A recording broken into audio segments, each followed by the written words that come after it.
Sono arrivati attorno alle 11 di questa mattina in via Renato Guttuso a Osigo i RIS di Parma per effettuare i rilievi presso l'abitazione da poco acquistata da Giovanni Maria Cuccato.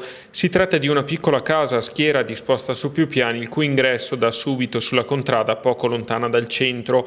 Giovanni Maria Cuccato l'aveva da poco acquistata e stava portando avanti il trasloco dal suo appartamento di Conegliano, motivo per cui all'interno della propria punto aveva un coltello da cucina, insieme probabilmente ad altre stoviglie e utensili. All'uomo, che nella notte di sabato 12 dicembre ha pugnalato alla gola Luciano Dallava per motivi di gelosia, sono stati contestati i reati di omicidio e tentato omicidio nei confronti di una donna, motivo del proprio raptus di rabbia. Presenti, oltre ai carabinieri del reparto investigazioni scientifiche, anche gli avvocati delle due parti coinvolte per verificare l'esattezza delle procedure. Gli uomini della scientifica hanno prima analizzato la parte esterna dell'abitazione per poi proseguire il loro lavoro all'interno, fotografando e analizzando ogni singola zona. Nonostante Giovanni Maria Cuccato abbia immediatamente confessato l'omicidio compiuto, l'iter delle indagini prevede, vista l'efferatezza del reato, l'analisi di tutte le prove e dei luoghi frequentati dall'imputato.